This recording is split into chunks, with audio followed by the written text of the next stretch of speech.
What's up guys, welcome to another video, welcome back to the channel. Today I would like to tell you the story of my first Gran Fondo race of the 2024 season. A couple of weeks ago, the family and I traveled to the island of Gran Canaria for a week of fun in the sun. For me, that also means riding my bike. The objective for me there was very much on the collection of training stress because I wanted to give my fitness a serious kick up the backside. The reason I campaigned for that week to be the very week that we would travel to Gran Canaria is because I had noticed that a 2-day stage race Gran Fondo was on during that week. So I thought, well, if the objective for me is to improve my fitness throughout the week, might as well participate in that event because for me, being able to race, even if they are preparatory races, makes it a little bit quote unquote easier to put in the training volume. So in the week leading up to the event, I had already done 2 solid training rides of more than 5 hours with give or take 2,700 meters of elevation. It's safe to say that I was carrying some fatigue in the legs as I was lining up at the start line. So the start of the event was at the Riu Hotel in downtown Maspalomas, and as you can see from the profile, there is a about 5-kilometer neutral start. In fact, the event in and of itself was somewhat of a novelty for me because it used the setup of timed sections rather than one continuous straight race. As you can see here from the profile, we are looking at 2 timed sections, one of 12.3 kilometers and then another one of 24.5 kilometers. Both of them are going predominantly uphill. What I did not know at that moment in time is how the race would unfold in between those 2 timed sections. The only thing that I knew was that they were neutral. I didn't know what that actually meant. Now, during the neutral rollout, the goal for me was to try and move up as close to the front of the group as possible because for me, I had set myself a little bit of a goal to try and hang on for as long as I possibly could to whatever group was the fastest. Of course, I had hoped that that was going to be the front group, but I had absolutely no idea what that was going to require of me. So here I'm just kind of moving up, trying to get ready for the actual start once we cross the first timing mat. And as we were getting closer to the actual start, you could start seeing slight gaps opening up because the pace was already going up at the front of the group because the roads were getting wider. We were getting out of the town center of Maspalomas, so I was already pushing at times relatively hard to kind of, bridge across and make sure that I was tucked in nicely into the front of the group. And then towards the 5-kilometer mark, which is where I knew that the race was going to start for real, I was kind of, I'm going to say, in between the 10th and the 15th row, and I wasn't going to take any more risks to try and get even further. I was kind of happy with where I was, and then it was ready for the games to truly begin. And then here we go over the first timing mat, and we are truly off to the races. You can see that the road gets quite a bit narrower here in comparison to a couple of minutes before that when we were kind of leaving the town of Maspalomas on these wider roads. There I was 10th, 15th row, and I could see the front of the group. Now, because of the fact that the road gets a lot narrower, I'm being pushed towards the back of the group. And I am immediately realizing that this isn't going to be a walk in the park because the pace is being pushed. I'm looking at my power meter and I'm putting down watts where I know that this is on or very close to the limit. I have no idea how that feels for other people in the group. I have no idea how that feels for people at the front of the group. But I'm going to assume that for them it is zone 2, high zone 2. For me, it is anything but that. But like I said, I had set myself that goal to try and hang on, and that is exactly what I am doing here. I'm trying to ride as close as possible to the wheels. I'm trying to be kind of conscious of people dropping back and just making sure that I stay with the group. This section of the course is on the video it looks flat, but it's not really. It's about I'd say between 1 and 3% gradient. It falls flat leading onto the first proper climb. And in a group, you do get quite a bit of speed. So I had obviously studied the course. I knew how long this was about. This was going to be, and at this moment in time, I was quite happy to be in this group, even though I knew that it was costing me quite a bit of energy. But that was exactly what I had set out to do, to kind of see, okay, well, how long can I actually sustain this for?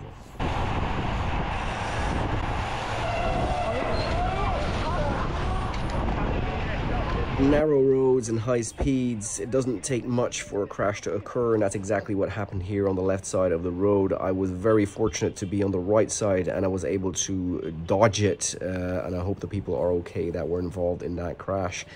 It looked pretty nasty, so yeah, I really hope they are all okay.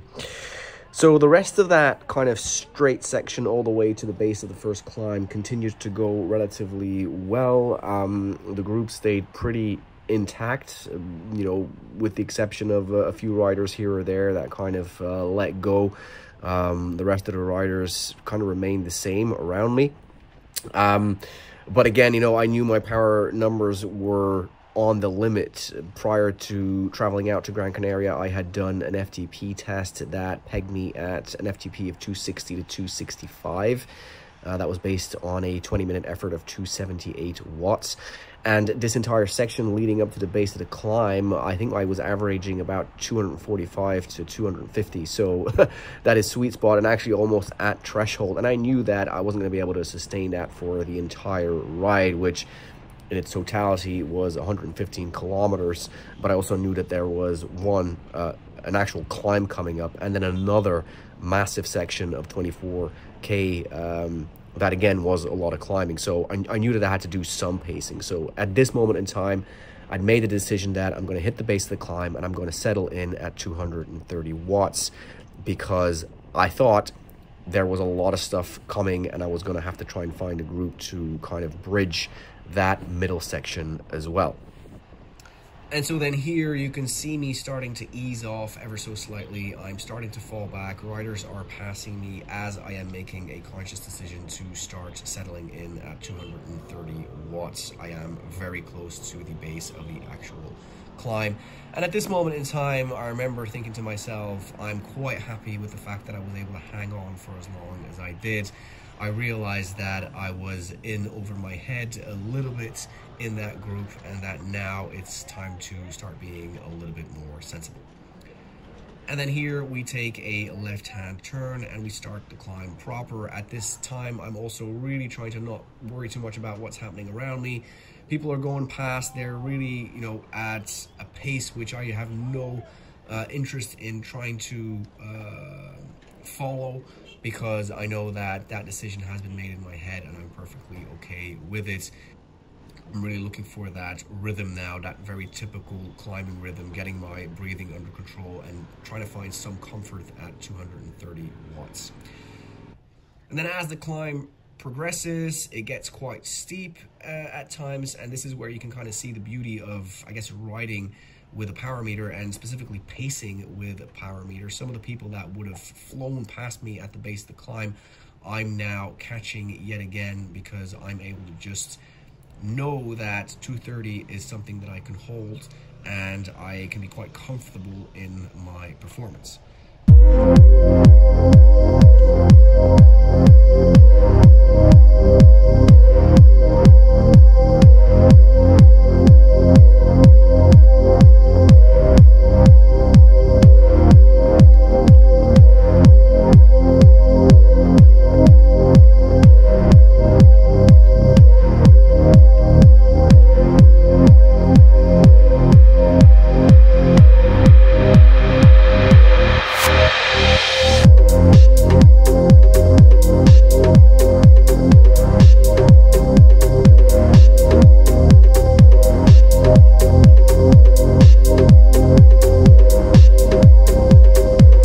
So then as I cross the finish line of the first section, I am trying to find my way down to the food stands to refill my bottles, grab a couple of bites to eat to kind of restore my energy.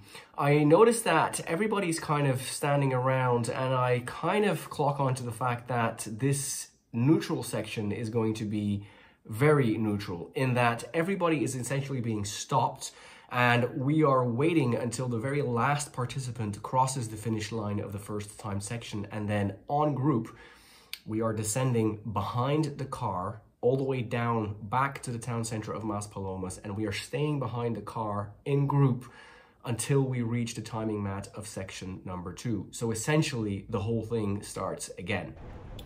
And so here you can see us pedaling along relatively gently through the town, or rather next to the town of Maspalomas, as we are making our way down to the start of section number 2. We're going past a few roundabouts, and it is yet again somewhat of the quiet before the storm. Because here we are passing the timing mat, which tells us that we have started section number 2, and it is full gas straight from the gun yet again. As you can see from the profile, this is a relatively undulating part of the course next to the coast, with a lot of steep pitches and then descents and pitches again. In hindsight, this was the most fun part of the course. It was hard, it was tough, but it was so much fun. For me particularly, this is kind of the first time that I'm actually able to really participate in the racing element of the Gran Fondo, because my fitness didn't used to allow me to do that. Now I seem to have reached a level where I can at least try and hang on for dear life, and boy oh boy was that fun. You can see here that it's full gas for the front of the group, so the lesser athletes, just like myself, are really trying to do everything to kind of close the gaps, put down watts that are way above our pay grade on those pitches, just to try and hang on. But like I said, it was an enormous amount of fun. So for me, this part of the course was very much a case of just trying to ride as close to whatever wheel I could find in front of me, and then I was just kind of hoping that that person would not let a gap appear, and that that person would actually allow me to stay with whatever group I was in. And as you can see here, there's a little bit of a gap in between the front group and then the people behind. I'm in that second group, and I'm completely at the mercy of the front boys in the second group to bring us back.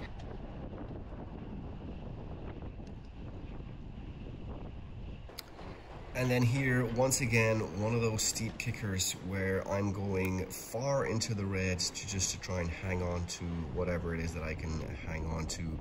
And then we are descending back down. And here on this shot, you can see that even though it's strung out, we are getting closer to the front of the group. And it is just about in time, because we're about to make our way back inland. We're about to turn away from the coast. And it is here that I'm going to be putting down the biggest effort of the entire day. So I'm gonna let this section actually play out, because you can see that I'm sitting onto the wheel of a rider in front of me, and I know you can't really see from the shot, but there's a gap in front of us towards the front group, and I'm realizing that he's not going to be able to bridge that gap, and I know that that is the front of the group. So I decide to put in a massive effort, super anaerobic, just like 15, 20, 30 seconds, just to kind of snatch onto the wheel in front of me, the last person on the group. And I do that, and you can see I have to sit on immediately. I have to catch my breath and hope that this has been a done deal. We are onto the group. But as I sit up, there's a very slight riser, and I can see the people in front of me cracking again, and I have to kind of reset myself. I have to go yet again, snatch onto this wheel, and I know at this moment in time that I am putting myself in the hurt walker, and I am probably going to pay the price for it later. But boy oh boy, again, how much fun. Again, one rider that is falling back, I need to go past, and then here my friend passes me again, because I'm going to assume he was sitting on my wheel, and I need to reset myself. And at this moment in time, I'm making a decision. Am I done, and am I falling back, or am I going to put in one last dig? I decide the second. I put the hammer down one more time, because here you can see them riding away, and then I decide, okay, one more time. I have one more match. I dig super deep. I remember at this moment in time, I was going like, this is all kinds of pain. But I do eventually make it back on. And at this moment in time, all my hopes are relying on this rider in the black to just hang on. And fortunately, he's a pretty big fella, so I'm able to get quite a bit of draft. And this was the final last dig. We were able to hang on, and I made it onto the front group yet again in that second section. You see here, it's still relatively strung out, but then as we will be continuing our way inland, the pace will settle ever so slightly and the group will start being more compact. But here, as far as I could tell, I am the last rider hanging on. I didn't look back. I didn't have a GoPro in the back as well, so but I'm pretty sure I was the last rider here. And here you can start seeing things kind of bunching up a little bit more. The road gets narrower yet again, and here we are yet again on a false flat section all the way down to the base of the second big climb of the day.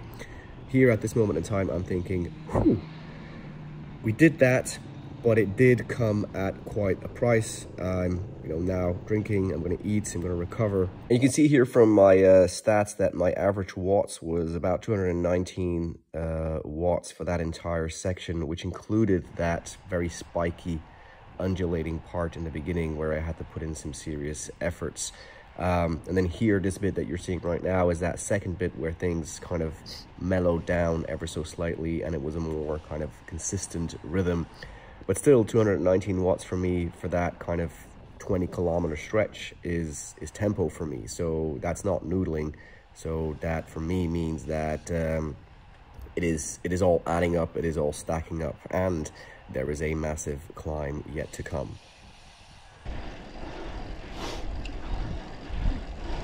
And here we go on to the final big climb of the day, where you see the first section being quite steep, then there is an undulating section, and then a final push towards the end. I am locking myself in yet again at 230 watts and trying to take it home the best way I can. It's each to their own, no more drafting, and just trying to finish this in somewhat of a proper condition. At some point, I end up riding with the German national paracycling champion, Jacob Klinger. You can see him here on the right. He has a YouTube channel as well. Go and check that out. Really strong rider. I'll put the link in the description. Ended up riding with him for a big part of the steep section until he showed me his strength and dropped me on the undulating section as he rode away with a group that I was not able to follow anymore.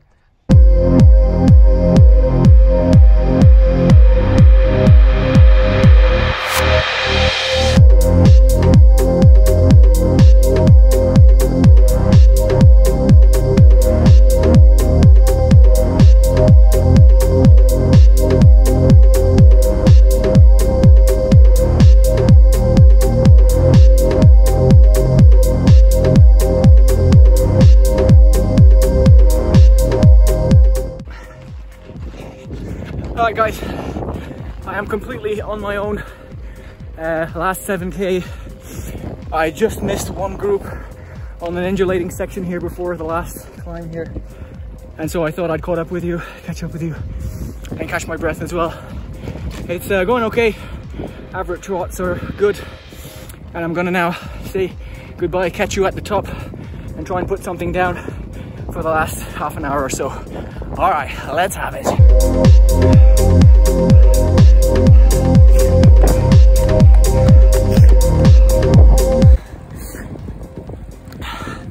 Almost there.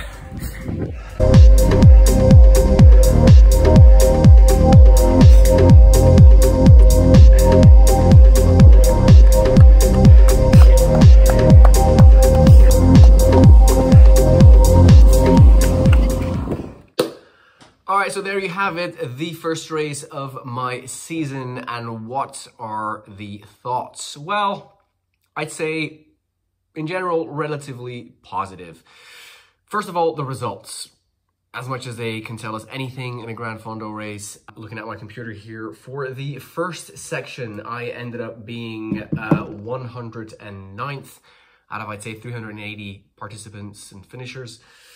And then for the second section, I was 97th on the day. So puts me solidly above average. And that is very much in line with my Gran Fondo career to date. Maybe a little bit better than what it has been. What is more, I guess, interesting to look at is the actual power numbers for me. So over a span of 3 hours and 30 minutes, which is all the way to the finish line of the second section, which granted includes some kind of coasting and easy downhill behind the car, I averaged 197 watts. My normalized, I remember looking at my head units, was 225. So for me, that is good. At the peak of last season, at the La Charlie-Gaulle Gran Fondo, I put down 200 watts roughly average and 225 normalized for 4 hours. So now we're February, and I'm already kind of there, granted, not for that length of time in a different type of race, but that kind of puts me in a good spot because I have a good couple of months to go until I really need to peak, which is in August, September of this year. So I'm relatively happy with just that. Now, there are always things which could be better, and this race definitely had one of them, which is the fact that I faded towards the end. As I was recording that snippet on my phone and I said, I'm going to try and put something down for the last 7K, well, the exact opposite happened. Ever so slightly, my power started fading. I couldn't put down that 230 watts anymore. So that's something I have to be conscious of.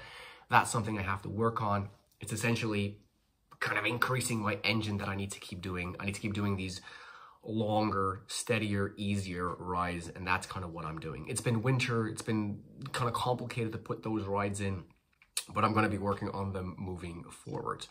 So that wasn't super positive, but other than that, I can't really complain. I'm very happy with how it went. And to be honest, like I said, it was an enormous amount of fun to be kind of in that race mode, to feel that exhilaration of, am I going to make the cut? Am I not going to make the cut? Am I going to get dropped? Just putting in that dig.